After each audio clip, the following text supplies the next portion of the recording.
বাউল নামের ফাউলরা লালনের ধর্ম প্রচার করে, বলে যে যেমনে পারো ধর্ম পালন করো, সবাই তো স্রষ্টাকে চায়। এই কথা মানলে মুসলমান থাকা যাবে? কোরআন শরীফের সূরা আলে ইমরানের 31 নম্বর আয়াতের সাথে সংঘর্ষ হয়। কোরআন ও সুন্নাহর সাথে যার আকীদার সংঘর্ষ, খোদার কসম সে মুসলমান দাবি করতে পারে না। বাউল মানি ফাউল। এরা শরীয়ত বিশ্বাস করে না, সুন্নাতের বিশ্বাস নাই, লালনের বিকৃত মতবাদকে প্রচার করে। তারপরে দেশের আলেমরা ধৈর্যশীল, পরম সহিংসু। কোথাও লালনদের গানের আসর যে আলেমরা ভাঙছে, কথা বলেন, দ্বন্দ্বটা হলো কেন?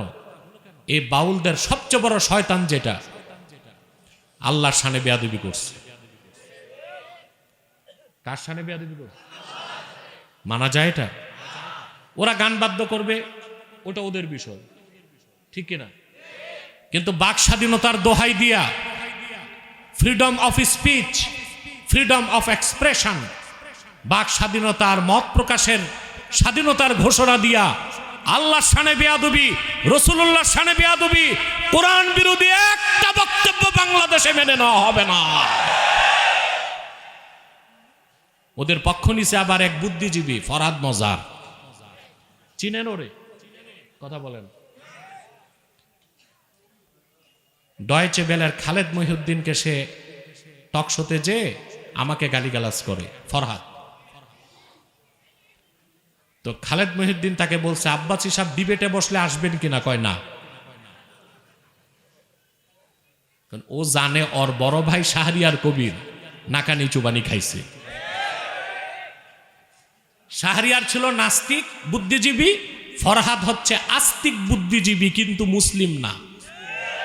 কারণ সে নিজেই বলে আমি মুসলিম কি হিন্দু আমি জানি না।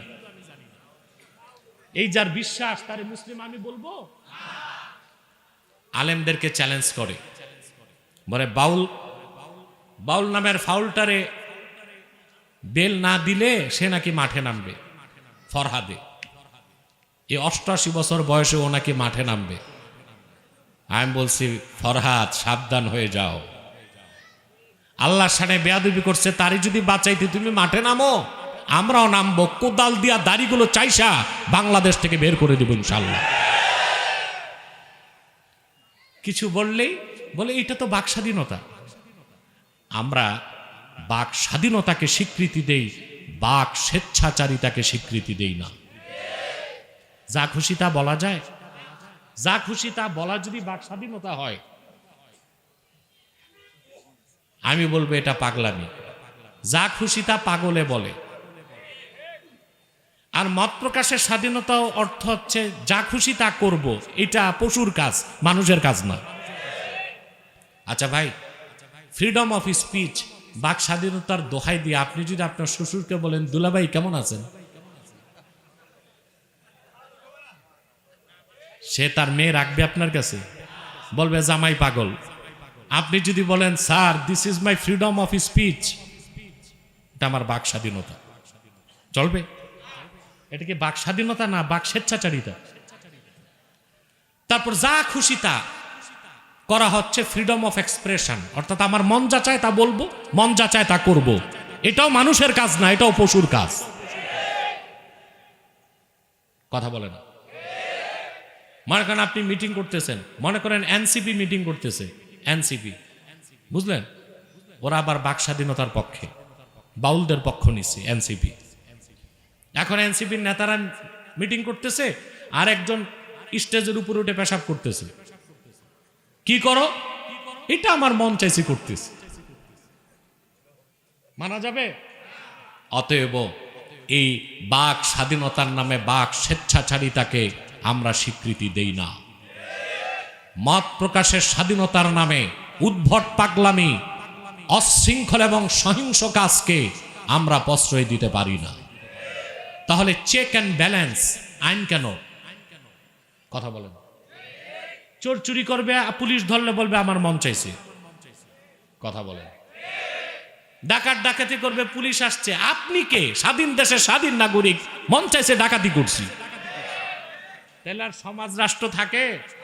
তো যারাই বাক স্বাধীনতার কথা বলে, মত প্রকাশের স্বাধীনতার কথা বলে, এগুলো বুদ্ধিজীবী না, এগুলো নিকৃষ্ট পর্যায়ের পাগল ছাড়া আর কিছু না। এদের প্রত্যেকটাকে পাবনা পাগলাগারদে ভর্তি রাখা দরকার 6 মাস করে। আমি 2 দিন আগে পাবনা মাহফিল ছিল দিনের বেলা, সুজানগর।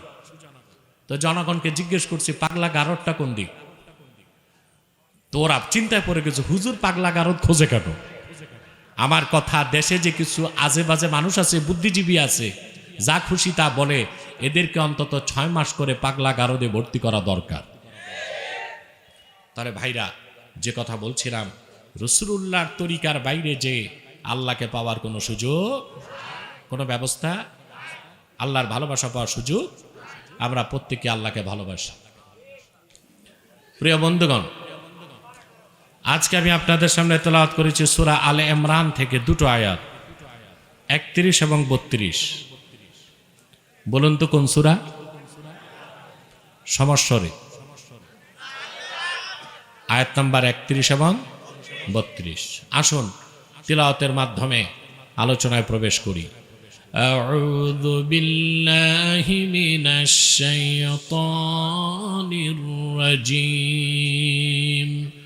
বিসমিল্লাহির রাহমানির রাহিম।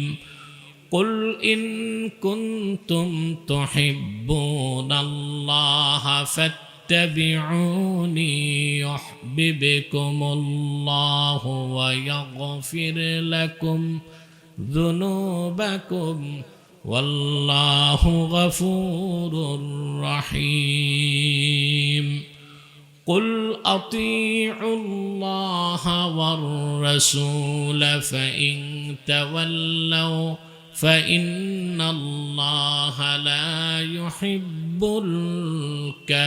الكافرين। আল্লাহ তাআলা বলেন, কুল ইন কুনতুম তুহিব্বুন আল্লাহ, মুহাম্মদ সাল্লাল্লাহু আলাইহি সাল্লাম আপনি বলুন মানব জাতিকে, যদি তোমরা আল্লাহকে ভালোবেসে থাকো, ফাত্তাবিউনি, আমার অনুসরণ করো।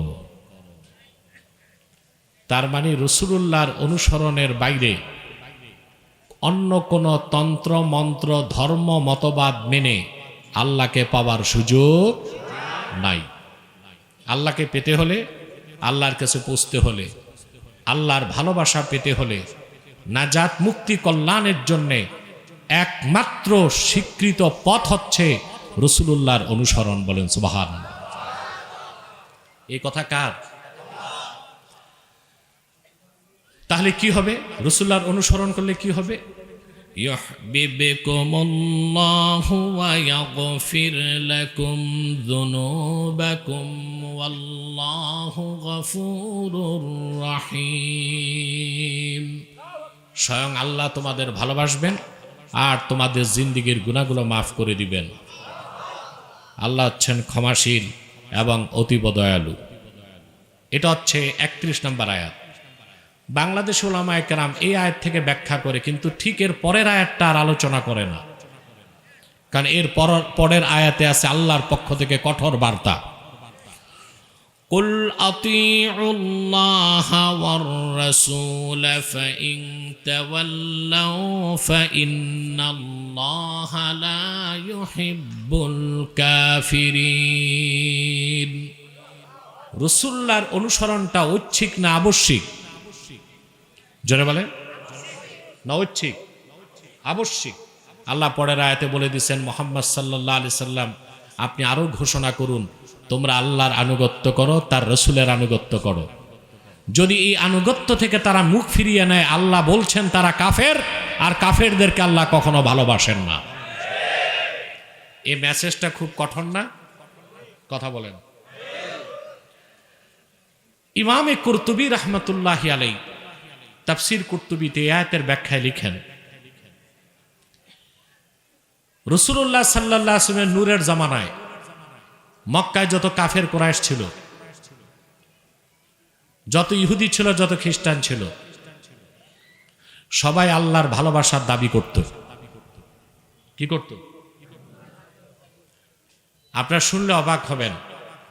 আবু জেহেল সহ মক্কার কোনো একজন কুরাইশ নাস্তিক ছিল না, আস্তিক ছিল না, আস্তিক। ওরা আল্লাহকে বিশ্বাস করত। আল্লাহকে শুনে অবাক হলেন? কথা বলছেন না কেন? আবু জেহেল, আবু লাহাব সহ কুরাইশ কাফেরের প্রত্যেক ব্যক্তি ছিল আস্তিক, স্রষ্টায় বিশ্বাসী, কিন্তু ছিল কাফের। তাহলে বোঝা যায় আস্তিক হলেই মুসলিম হওয়া যায় না, রাসূলুল্লাহর রিসালাতকে বিশ্বাস করলেই মুসলিম হওয়া যায়। ওরা ছিল আস্তিক। কি ছিল? আস্তিক। কোরআন শরীফে আল্লাহ বলেন, ওয়ালাইন সাআলতাহুম মান খালাকাস সামাওয়াতি ওয়াল আরদা ওয়া সাখখারাশ শামসা ওয়াল কমারা লায়াকুলুন্নাল্লাহ। প্রিয় হাবিব মুহাম্মদ সাল্লাল্লাহু আলাইহি ওয়াসাল্লাম, আপনি যদি মক্কার কুরাইশ কাফেরদেরকে জিজ্ঞেস করেন এ আকাশ ও জমিনকে কে সৃষ্টি করেছেন, চাঁদ আর সূর্যকে কে নিয়ন্ত্রণ করেন, তাদের প্রত্যেকেই জবাব দিবে আকাশ ও জমিন যিনি সৃষ্টি করেছেন, চাঁদ আর সূর্যকে নিয়ন্ত্রণ করেন, তিনি আর কেউ নন, তিনি হলেন আল্লাহ। ওরা আল্লাহকে বিশ্বাস করত? বলেন। আমার সাথে কমিউনিকেশন রাখতে হবে। বাঁশের মতো কাঠের মতো থাকলে হবে না, মাহফিলটা যেন প্রাণবন্ত থাকে। কারণ আপনাদের বদ অভ্যাস, বাঙালি রাতেও ঘুমায়, জুমা পড়তে গেলে দিনেও ঘুমায়, এক বদ অভ্যাস আপনাদের। মক্কার কুরাইশ আল্লাহকে বিশ্বাস করত কিনা? কিন্তু ওরা ৩৬০টা দেব দেবীর পূজা করত, হাতে বানানো খোদা নামের বেহুদা। কেন? আল্লাহকে বিশ্বাস করার পর আবার মূর্তি পূজা কেন করত? জবাব আছে কোরআন শরীফে। ওরা বলেছে, মা না'বুদুহুম ইল্লা লিয়ুকাররিবুনা ইলাল্লাহি যুলফা। আমরা এই সব দেবদেবী মূর্তি এগুলোর ইবাদত করি, অর্চনা করি, পূজা করি এই জন্যে যেন তারা আমাদেরকে আল্লাহর কাছাকাছি পৌঁছায় দেয়। তাহলে কি বোঝা যায়? মুশরিকরা মূর্তি পূজা করত আল্লাহকে পাওয়ার জন্য, তাদের উদ্দেশ্য ছিল মহৎ, তরিকা ছিল খারাপ। বুঝাতে পারলাম? উদ্দেশ্য কি ছিল? শুধু মহৎ না, খুবই মহৎ, তরিকা ছিল খারাপ। মূর্তি পূজার মাধ্যমে ওরা কার ভালোবাসা চাইতো? উদ্দেশ্য মহৎ, তরিকা খারাপ। ইহুদি যারা ছিল তারা বলতো আমরা উজাইরের ইবাদত করি, তারা মনে করত উজাইর হচ্ছে আল্লাহর বেটা, বলেন নাউজুবিল্লাহ। তারা বলতো আমরা উজাইরের ইবাদত করি আল্লাহর ভালোবাসা পেতে। খ্রিস্টানরা বলতো ঈসা হচ্ছে আল্লাহর বেটা, বলেন নাউজুবিল্লাহ। ওরা বলতো আমরা জেসাস, যিশু, ঈসার ইবাদত করি আল্লাহকে পাওয়ার জন্য। অবশ্যই উজাইর এবং ঈসা ছিল আল্লাহর নগণ্য গোলাম, আল্লাহর কোনো পুত্র নাই। লাম ইয়ালিদ ওয়া লাম ইউলাদ ওয়া লাম ইয়াকুল লাহু কুফুয়ান আহাদ। আল্লাহ কাউকে জন্ম দেন নাই, তিনিও কারো থেকে জন্ম হন নাই, তিনি অমুখাপেক্ষী। আকাশ ও জমিনে আল্লাহর সমকক্ষ কেহ নাই। খ্রিস্টানরা বলতো আমরা ঈসার ইবাদত করি আল্লাহর ভালোবাসা পেতে। ইহুদিরা বলতো আমরা উজাইরের ইবাদত করি আল্লাহর ভালোবাসা পাইতে। তাহলে মুশরিক, ইহুদি, খ্রিস্টান সবাই নিজ নিজ পদ্ধতিতে ইবাদত করত, বন্দেগী করত, কাকে পেতে? তাদের সবার উদ্দেশ্য ছিল মহৎ, কিন্তু প্রত্যেকের তরিকা ছিল কি? জোরে বলতে হবে। আল্লাহ তখন কোরআনের আয়াত নাজিল করে দিলেন, কুল ইন কুনতুম তুহিব্বুনাল্লাহ ফাত্তাবিউনি ইউহিব্বুকুমুল্লাহ ওয়া ইয়াগফির লাকুম যুনুবাকুম ওয়াল্লাহু গফুরুর রহিম। কোরআনের আয়াত নাজিল করে আল্লাহ তাআলা বলে দিলেন, প্রিয় হাবিব আমার মুহাম্মদ সাল্লাল্লাহু আলাইহি ওয়াসাল্লাম, আপনি মুশরিকদেরকে ইহুদিদেরকে, খ্রিস্টানদেরকে, আহলে কিতাবদেরকে, গোটা মানব জাতিকে বলে দেন, তোমরা যদি আসলেই আল্লাহকে ভালোবেসে থাকো, আল্লাহকে পেতে চাও, মন গড়া কোনো তরিকা, অন্য কোনো মতবাদ, ধর্মকর্মের মাধ্যমে তা সম্ভব নয়। যদি আল্লাহকে পেতে চাও, আমি মুহাম্মদ সাল্লাল্লাহু আলাইহি সাল্লামের অনুসরণ করো। রাসূলুল্লাহর অনুসরণের অর্থই আমরা বুঝি না। আমরা মনে করি নামাজ রোজা করলাম, রাসূলুল্লাহর অনুসরণ হইল নাকি? না, নামাজ, রোজা, হজ, যাকাত, শিক্ষা, সংস্কৃতি, রাজনীতি, অর্থনীতি, পররাষ্ট্রনীতি, জীবনের মৌলিক সমস্ত ক্ষেত্রে রাসূলুল্লাহর অনুসরণ করা ছাড়া উম্মত হওয়ার সম্ভব নয়।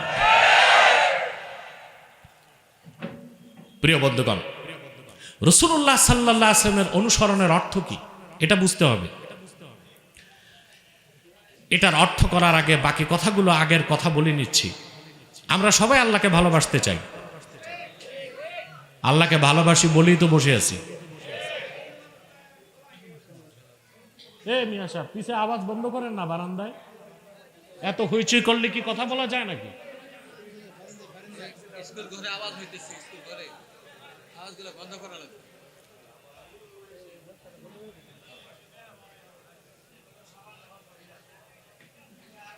মনোযোগ আমার দিকে। আমরা প্রত্যেকে আল্লাহকে ভালোবাসতে চাই, তো রাসূলুল্লাহর দেখানো পথের বাইরে যে আল্লাহকে পাওয়া যাবে, কথা বলেন, সম্ভব? এখানেই তো আমাদের সাথে বাউলদের দ্বন্দ্ব।